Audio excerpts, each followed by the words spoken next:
আসসালামু আলাইকুম সুপ্রিয় দর্শক, কেমন আছেন সবাই? আশা করছি ইনশাআল্লাহ সকলেই ভালো আছেন। আজকের ভিডিওতে আমরা সার্বিয়ার ভিসা সম্পর্কিত বেশ কিছু গুরুত্বপূর্ণ ইনফরমেশন আপনাদেরকে দিব। বর্তমানে বাংলাদেশ থেকে এখন প্রচুর বাংলাদেশি আছেন যারা সার্বিয়ার জন্য কিন্তু ফাইল সাবমিট করতে চাচ্ছেন। বর্তমানে কি এখন সার্বিয়াতে ঢোকা যাবে? বর্তমানে ফাইল কি সাবমিট করা যায় সার্বিয়ার জন্য? বর্তমানে সার্বিয়ার এখন অ্যাপ্রুভাল কেমন হচ্ছে, রিজেক্ট কেমন করছে, এবং বর্তমানে আপনি নতুনভাবে ফাইল এখন যদি সাবমিট করে থাকেন মূলত আপনার সার্বিয়া ঢুকতে কতদিন সময় লাগতে পারে।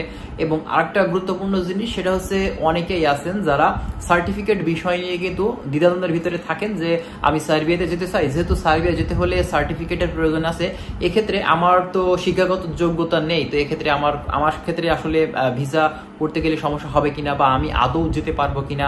তো যাই হোক, আজকে আমরা বিস্তারিত বিষয় নিয়ে কথা বলার চেষ্টা করব। অবশ্যই ভিডিওটি আপনারা না টেনে দেখতে থাকুন, তাহলে অনেক ধরনের ইনফরমেশন আপনারা পেয়ে যাবেন। যারা চ্যানেলে নতুন এসেছেন চ্যানেলটিকে সাবস্ক্রাইব করে রাখবেন, যেহেতু আমাদের চ্যানেলটি একদম নতুন। আমরা এই চ্যানেলটি এখন থেকে রান করাবো এবং আমরা বিভিন্ন ধরনের গুরুত্বপূর্ণ ইনফরমেশনগুলা step by step, day by day আমরা কিন্তু এখান থেকে দেওয়ার চেষ্টা করব। অবশ্যই আপনারা আমাদেরকে সাপোর্ট করবেন, ইনশাল্লাহ আমরা আপনাদেরকে অনেক ধরনের ইনফরমেশন দিয়ে হেল্প করার চেষ্টা করব। তাহলে চলুন আর কথা না বাড়িয়ে আজকে আমরা সার্বিয়ার কিছু ইনফরমেশন আমরা এই ভিডিও থেকে জেনে নিই। আচ্ছা, সার্বিয়া দেখুন, বর্তমানে বাংলাদেশের সব থেকে ট্রেন্ডিং এ থাকা একটি দেশ এই সার্বিয়া। এই সার্বিয়াতে এখন বর্তমানে প্রচুর বাংলাদেশি ভাই আছেন যারা কিন্তু ঢুকতে চাচ্ছেন। তো এই দেশটিতে আপনারা এখন নতুনভাবে এই 2025 সালে ফাইল সাবমিট করাটা ঠিক হবে কিনা? অবশ্যই ঠিক হবে। আপনি যদি ভালো মাধ্যম ধরে আপনি ট্রাই করতে পারেন, যদি কোনো অথেন্টিক এজেন্সি, ভালো কোনো ওয়ে যদি আপনি পেয়ে থাকেন, অবশ্যই আপনি সাবমিট করবেন। এবং আপনাকে আরেকটা জিনিস আমি বলবো যে দেখুন, আমরা বেশিরভাগই কিন্তু বাংলাদেশ থেকে সাধারণ কর্মী যেয়ে থাকি, এক্ষেত্রে কিন্তু অনেক সময় আমাদের ভিসা না হওয়ার কিন্তু চান্স থেকে যায়।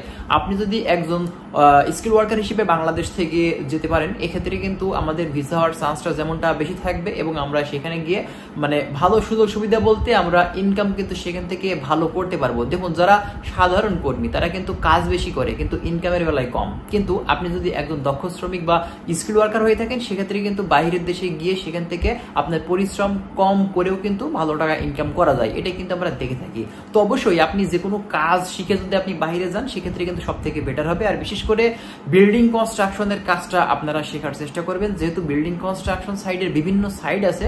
আপনি যে কোনো একটা সাইডের ভালো স্কিল নিয়ে যদি যেতে পারেন, সেক্ষেত্রে কিন্তু আপনি সার্বিয়াতে গিয়ে ভালো একটা ইনকাম মান্থলি কিন্তু করতে পারবেন। যাই হোক, আমরা যেটা বলছিলাম, সার্বিয়ার বিষয়ে বলতে গেলে বর্তমানে এখন অবস্থা বলবো যে ভাই 50% কম হয়ে গেছে। বিশেষ করে এখন রিজেকশনের চান্স কিন্তু সব থেকে বেশি, আমরা যতটুকু দেখতে পাচ্ছি অ্যাপ্রুভাল যা দিচ্ছে তার থেকে বেশি কিন্তু রিজেক্ট করছে, এটাই কিন্তু সমস্যা।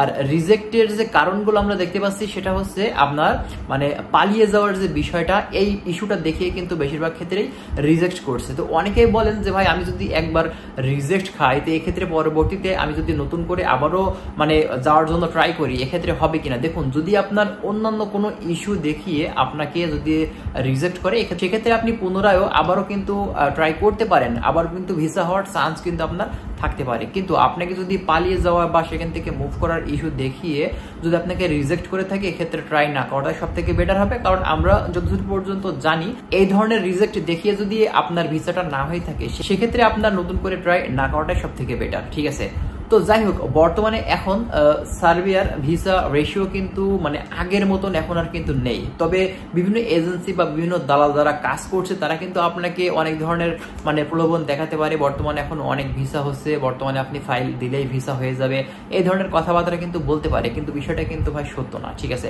তো যাই হোক, যেটা আপনাদেরকে বলছিলাম, তো এখন আমরা সার্টিফিকেটের বিষয় নিয়ে কিছু কথা বলি। আমরা অনেকেই হয়তো মনে করছি যে আমাদের সার্টিফিকেট নেই বা আমাদের শিক্ষাগত যোগ্যতা বা এডুকেশনাল কোয়ালিফিকেশন কম, এই কারণে আমরা সার্বিয়াতে যেতে পারবো না, যেহেতু এখন সার্টিফিকেট লাগছে। তো বিষয়টা কিন্তু মোটেও এমন না। আপনি যার মাধ্যম দিয়ে যাবেন, যে এজেন্সির মাধ্যম দিয়ে যাবেন, আপনার যদি সার্টিফিকেট না থেকে থাকে বা আপনি 5 পাস 8 পাস যদি হয়ে থাকেন, সেক্ষেত্রে সমস্যা নেই। আপনার যে এজেন্সি আপনার যে কাজটা করে দিবে, মূলত তারা কিন্তু আপনাকে একটা সার্টিফিকেট ম্যানেজ করে দিবে। বিশেষ করে আমরা বাহিরে যারা যাই, যে দেশগুলোতে যেতে হলে সার্টিফিকেট প্রয়োজন হয়, তো ভাই কয়জনের সার্টিফিকেট থাকে বলুন? বেশিরভাগ ক্ষেত্রে কিন্তু আপনার এজেন্সিরা তারা কিন্তু আপনার সার্টিফিকেটটা ম্যানেজ করে নেয় বা তারা কিন্তু যে কোনো মাধ্যম থেকে কিন্তু তৈরি করে নেয়, ঠিক আছে। তো যাই হোক, আপনারা যারা সার্বিয়াতে যাবেন এই সার্টিফিকেট নিয়ে আপনাদের এত টেনশন করার কারণে অবশ্যই আপনারা কিন্তু উইদাউট সার্টিফিকেটেও কিন্তু ঢুকতে পারবেন, এটা আপনি এজেন্সির উপরে ছেড়ে দেন, ঠিক আছে। তো যাই হোক বন্ধুরা, আশা করছি বিষয়গুলো আপনারা বুঝতে পারছেন। আর আরেকটা কথা, সেটা হচ্ছে আপনি যদি সার্বিয়াতে ঢুকতে চান, দেখুন সার্বিয়ার ওয়ার্ক পারমিট পাওয়াটা কিন্তু খুব ইজি, কিন্তু ভাই অ্যাপ্রুভাল পাওয়া বা ভিসা হওয়া এগুলা কিন্তু ভাই একটু সময় সাপেক্ষ ব্যাপার। এখন বিভিন্ন এজেন্সি যারা কাজ করে তারা কিন্তু আপনার মানে 3 থেকে 4 মাসের ভিতরেই বলে যে এটা হয়ে যাবে, ফ্লাই করিয়ে দেবে, কিন্তু আমরা মানে পরিশেষে দেখি এটা কিন্তু এতটা সহজে হয় না, ঠিক আছে। তো আপনি যদি সার্বিয়াতে ঢুকতে চান, আমি বলবো যে ভাই কমপক্ষে আপনি 1 বছর সময় হাতে নিবেন এবং এর ভিতরে হয়ে যাবে আপনার 6 থেকে 7 মাস, বেশি হলেও 8 মাস পর্যন্ত লাগতে পারে যদি আপনার মাধ্যমটা অথেন্টিক হয়ে থাকে, ঠিক আছে। তো যাই হোক বন্ধুরা, আমরা স্টেপ বাই স্টেপ আরো অনেক ধরনের ইনফরমেশন আপনাদেরকে দেওয়ার চেষ্টা করব। অবশ্যই আপনারা আমাদের চ্যানেলের সাথে থাকবেন, চ্যানেলটিকে সাবস্ক্রাইব করে রাখবেন এবং আপনি কি জানতে চাচ্ছেন কমেন্ট করবেন, আপনাদের বিষয়গুলো নিয়ে আমরা কথা বলার চেষ্টা করব। তো ভালো থাকবেন সবাই, আজকে এখানে শেষ করছি, আল্লাহ হাফেজ।